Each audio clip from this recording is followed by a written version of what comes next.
Hey, get your hands out of your pocket. Get your hands out of your pocket. Get your hands. Get back. Get back.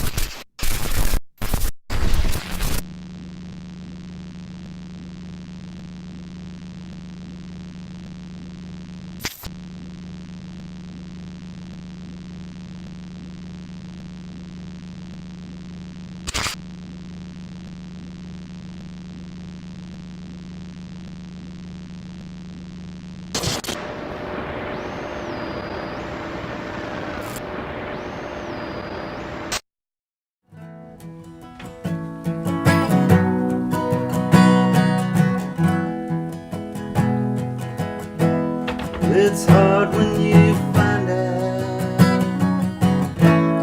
all your troubles are real.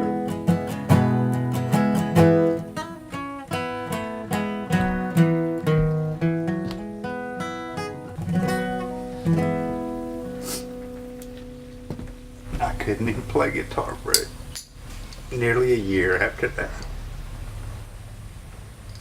And I don't play like I used to. For 2 or 3 weeks, I couldn't even go in the music room. His drum set was all set up just like he had just been playing on it, you know.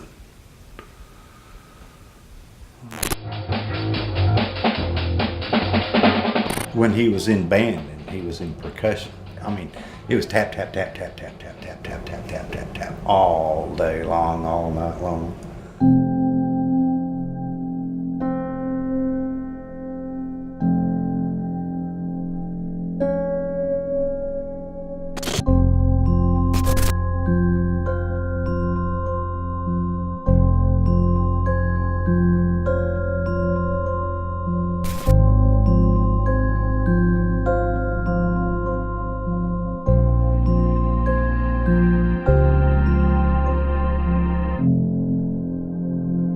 He was there until he was completely non-responsive.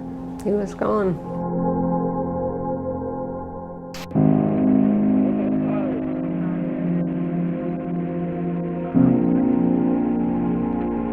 Graham was really out of his head. And they said, well, he's assaulted an officer and he resisted arrest. Well, he did bite an officer.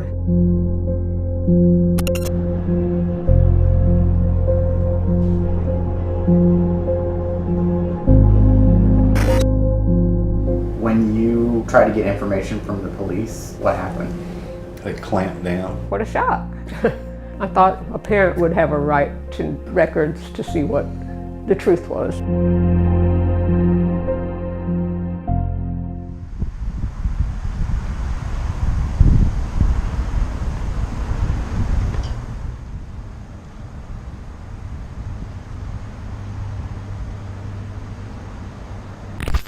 It's all captured on video.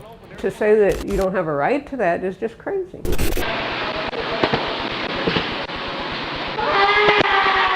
No! We're gonna go. We're gonna go.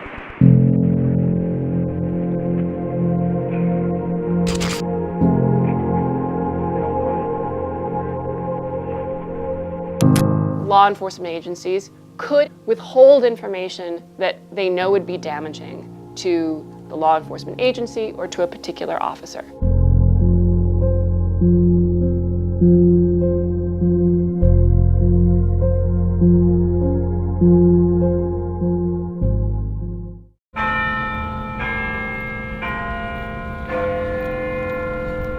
Police agencies have the discretion to release information concerning closed cases. If the public can't see for themselves, the trust that the public has in law enforcement is diminished. It makes it more difficult for law enforcement to do their job.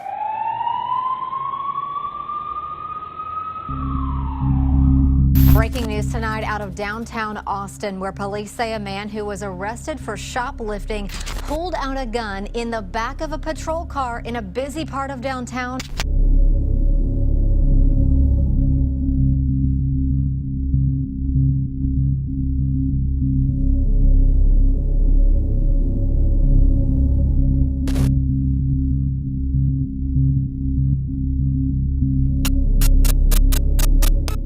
We're transporting our prisoner to the jail. As we were driving down there, I Began to talk to him. I noticed that he was real fidgety in the back seat. Well, anyway, you just told me he was suicidal. I'll let the staff at the jail know so that they can treat you properly there. Then he said something about, I don't know if I'm going to make it to the jail. Removed a pistol, it appears, from the back of his waistband, placed it towards his head while still handcuffed, was able to pull his hands around to the side. I hear the racking of the slide on a semi-automatic pistol. And I stopped the vehicle, exited the vehicle, let people know what was going on. Well, lady's got a gun in he's in the back seat. He's got it to his head. A few minutes later, I heard him pull the trigger. Shots fired inside the car. Inside the car. 10-4, shots fired inside the vehicle. CPR in progress. Start EMS. Yeah, start EMS. I can see in the reflection we've got blood.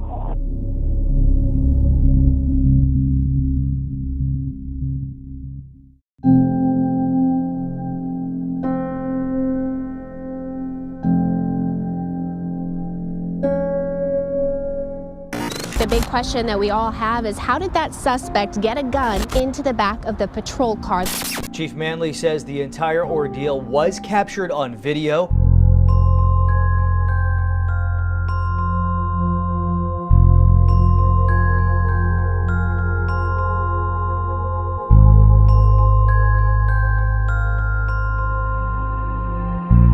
Precisely because someone died in custody, we would want to see what happened in that case. What are they hiding? This makes me wonder why I should trust what's going on when I can't look. A young shoplifting suspect. He was handcuffed In the back of a patrol car with a gun. 19-year-old Zachary Anam shot himself in the head. What you can see on video, he is able to pull his arms around the right side of his body to place his head in front of the muzzle of that weapon. How did this all happen?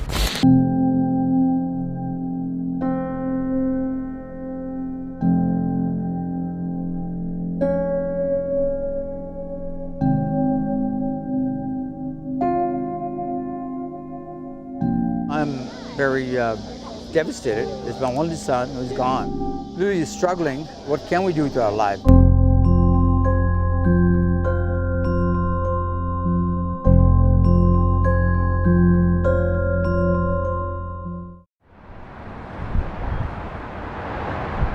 My reason is very simple. It's just that I don't want a family to have to potentially see that. And how does that play against the needs of the community to get that specific piece of information?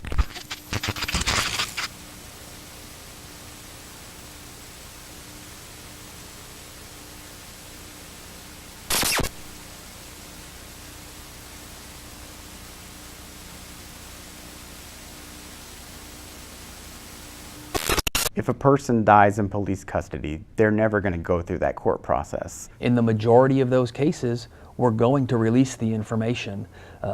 It will be decided on a case-by-case basis. Can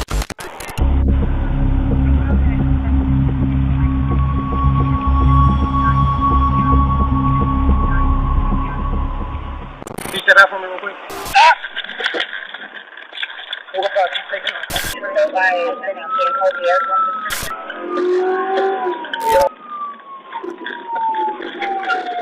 I'm gonna shoot you.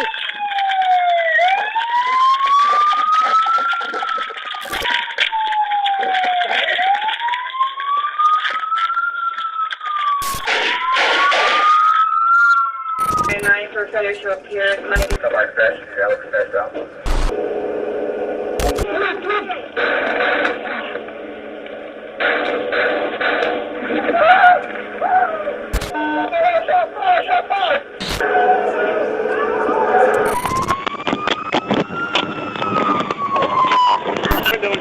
Parking garage right here.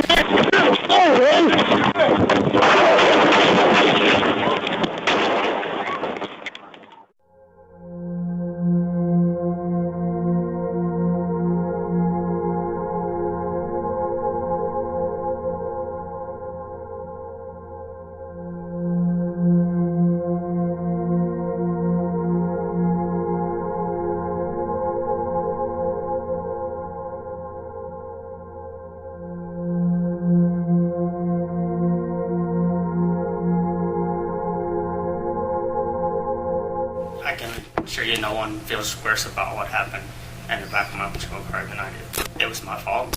I didn't do the search that I should have done. I can only imagine how the family must feel, and I'm sorry for that.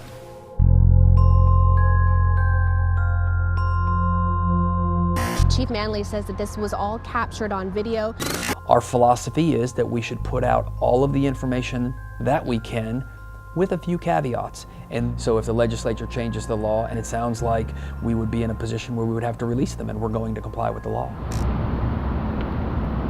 All right, the chair lays out House Bill 3234 and recognizes Chairman Moody to explain his bill.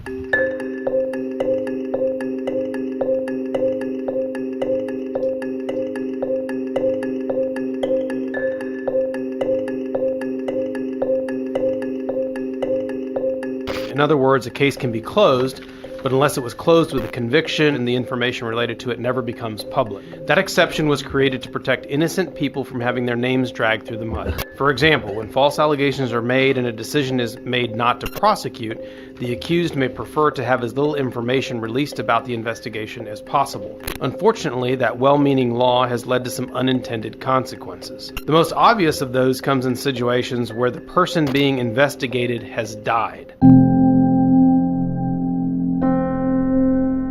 What we want is to be able to hold law enforcement accountable, let the public see what went on. The person is dead.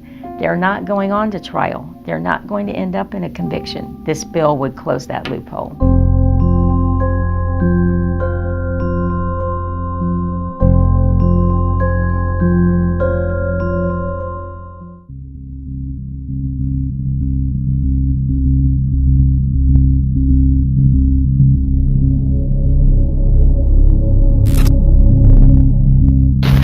Stop or I will shoot you. You are pathetic. Stop. You're pathetic. Stop. You're gonna shoot me if I don't stop. Yes. Is that what cops do? Stop. We're mostly just angry and want answers.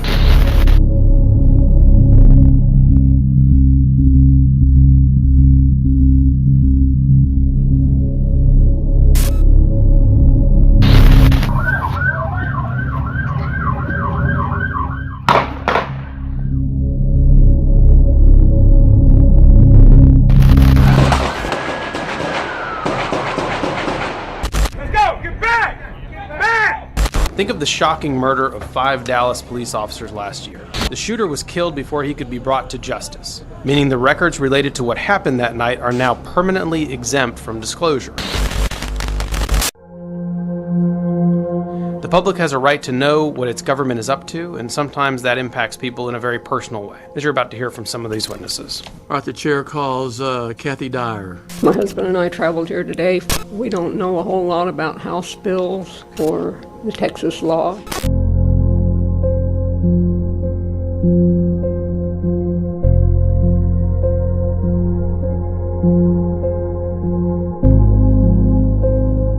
They were investigating, but they did not come across anything to indicate that any officers had any wrongdoing in my son's death. We were told we couldn't bring any kind of civil action because we didn't have sufficient evidence. I'm speechless. Your story is very sad to hear. I know it took a lot of effort for you and your family to come here today. The bill got out of its committee that did not get up for a vote in the full House.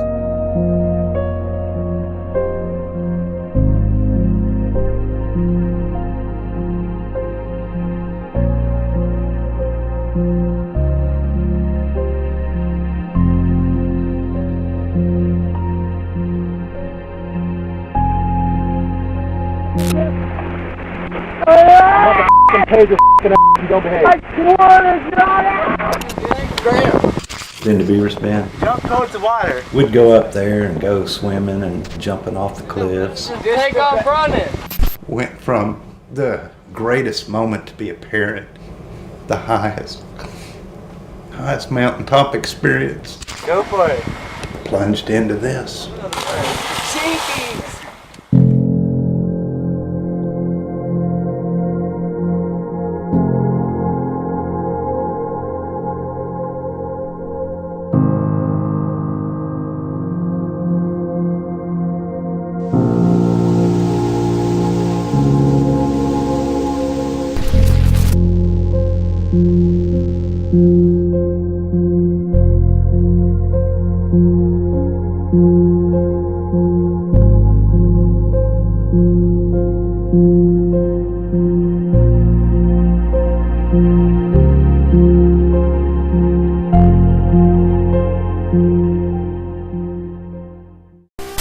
Hey, get your hands out of your pocket. Get your hands out of your pockets. Get your hands. Get back. Get back. Get back. Get back. The first officer tased him, and he went to the ground. What's your name, brother? Ram Jai. Ram Edward Jai. What'd you think, brother? What you on, man? He was obviously in a delusional, drug-induced state when they rolled up. No, not that. Look at his eyes, man. His freaking eyes are just freaking dilated like crazy. Not in his right mind, for sure. In there. Pay your ass and don't behave. I swear to God! Put your face down now! They shoved him into the car, didn't restrain him. He was thrashing around in the back of the car. He bite you? Yeah, he did. He bit you? Yeah, that's why I punched him. And they said, well, he's assaulted an officer and he resisted arrest. Well, none of that would have happened if they had just backed off and let him get medical treatment. The driver says, quit banging your head. Quit banging your head. Quit banging your head. Well, he didn't, and so the driver pulls over. They tased him over and over and over again. I've got a seat.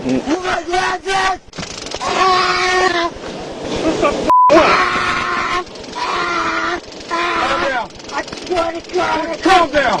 Motherfucker, I'm gonna kill you. Oh, shit. You better fucking chill out, you hear me? They got back in their cars and drove back onto the station. Let's go.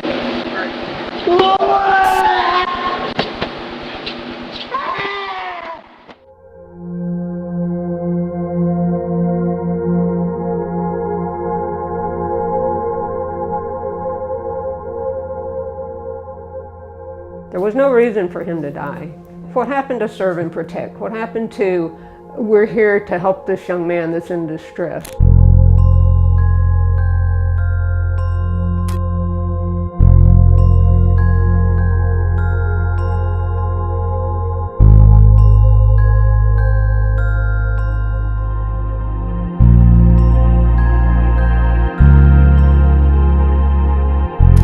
To wonder where he would be at this point, you know, would he have gotten through his college, or would he be married with kids, or, you know, who knows what? You know, all that's lost.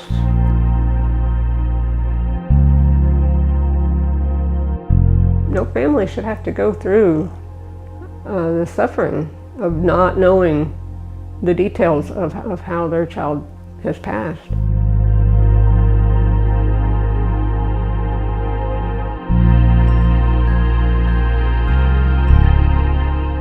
Like we almost got a new mission in life to prevent something like this from happening again. He doesn't have a voice anymore. And we do.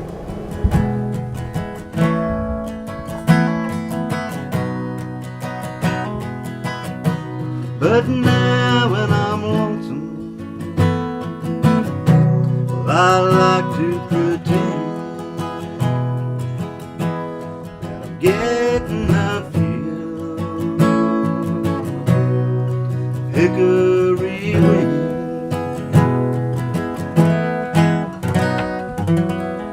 Another round of Epi. Okay. Still got nothing? He's on a cold surface. He's starting to get rigid. Okay, y'all. We're good. Thank you. That's it? Yes, sir.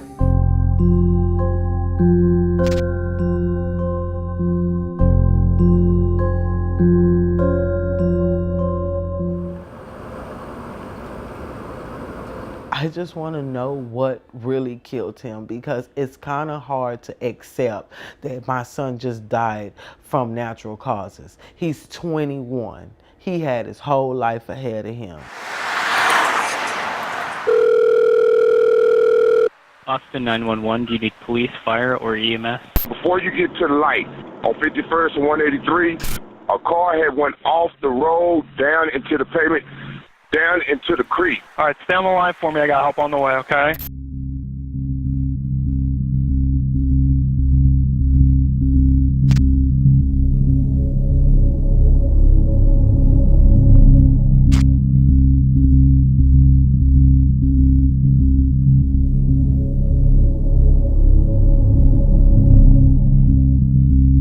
We got three occupants. They're being treated right now. They're working on getting them out of the creek.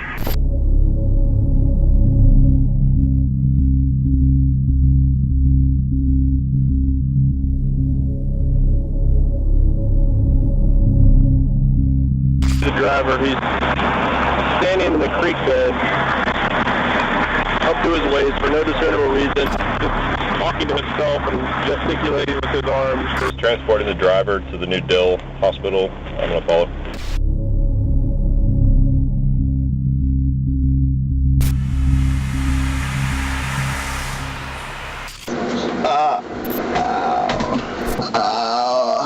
You got to seatbelt you up, but I'm still going to try to leave it loose on you so you don't have to touch it, alright?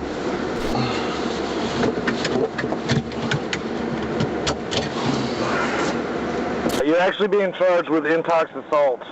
Intox assault? Yeah. What is that? But when a DWI results in an injury to another person, like a serious bodily injury, it gets enhanced to what's called an intoxication assault.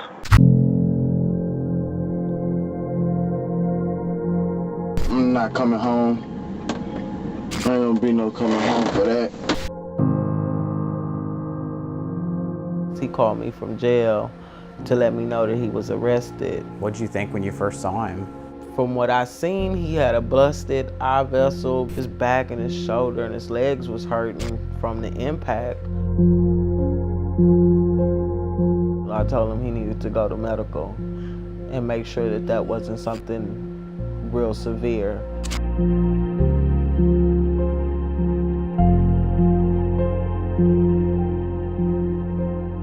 The only information that they had is that he went into a seizure inside his cell. I mean, my son doesn't have a history of seizures.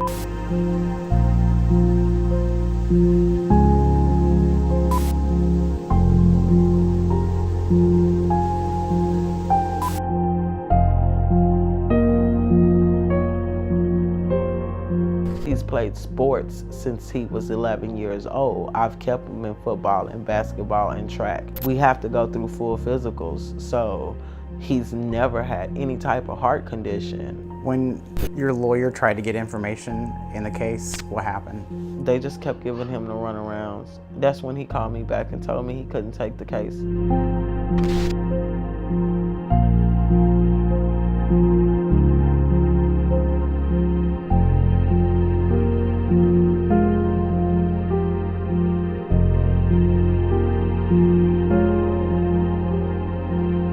If you're not wrong and you did everything by the book, then you have nothing to worry about. So why withhold the information?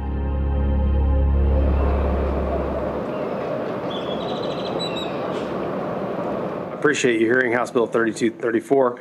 This is about closing a loophole and opening up some crucial information to public scrutiny. The intent of the bill isn't to cause any issues in an active case. What we're dealing with here are closed cases that fall into an exception that they shouldn't have.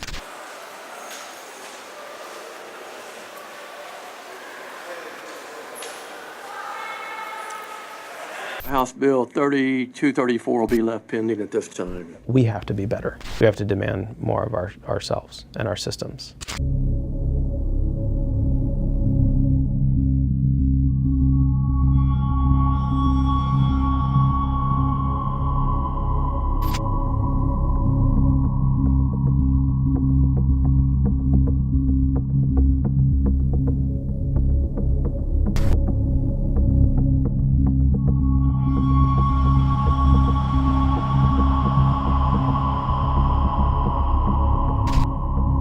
How will this information help you in the upcoming legislative session? This data and information is something that members of the legislature didn't have going to last session. It's invaluable for someone like me. Presenting a bill now for the second time with evidence, it is one of our priority bills for the session. I'm conducting an investigation into the questionable death of a Mr. Herman Titus. In doing so, I'm going to be interviewing everybody that had any kind of contact with him.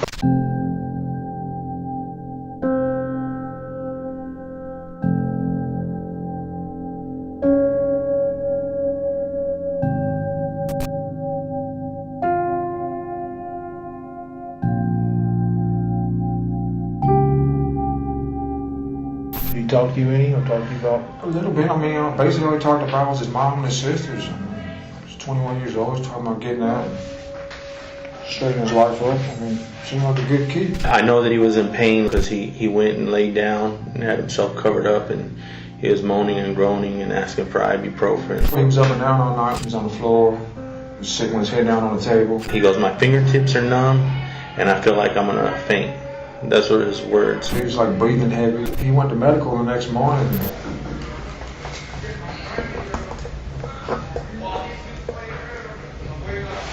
This building called and said he was he had a medical emergency. He was brought over to the clinic where I was working. He was waiting to see a doctor. He wanted to be seen immediately. I tried to calm him by talking to him. He said he was in a car accident. Said he felt sore, said his back and his neck hurt. Then he asked if he was going to be charged by medical, and they told him yes. They said he signed a refusal form and didn't want to pay for the emergency visit. I took him back to Building 12. It's just hard to Monday morning quarterback the actions of folks without knowing, you know, the critical nature of what you're facing at the time. So it's easy to look at the event and say, I wish we'd have done this differently, because obviously you have somebody who has passed in our care and custody, and that's a big deal to us. Do you believe, or do you know if any of the guards took their time or neglected him? I don't know. Apparently, I mean, due to what happened, he probably shouldn't have came back from medical. As far as I'm concerned, they didn't do their job.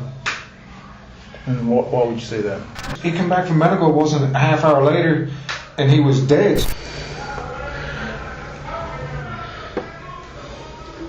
I thought that staff responded appropriately.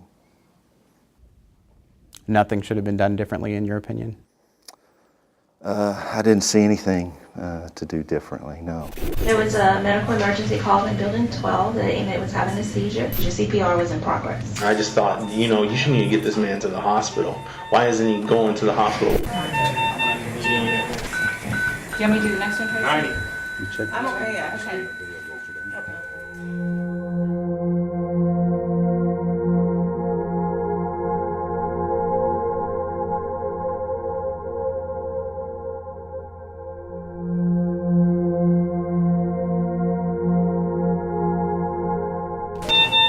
That's why I was asking.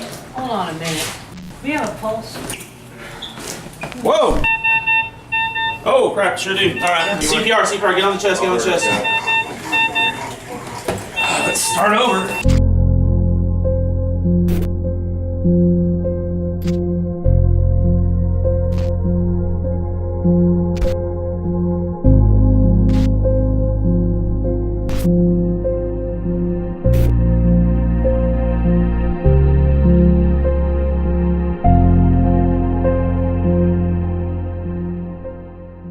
Was anyone disciplined from the jail staff in this incident? Discipline for? Anything? No, there was no discipline.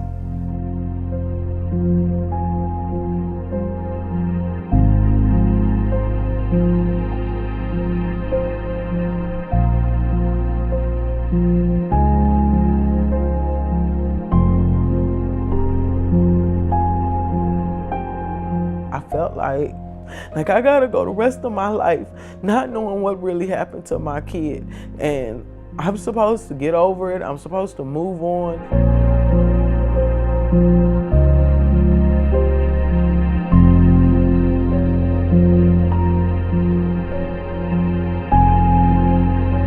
He's not here. He can't enjoy this life with me. And I don't think it's right.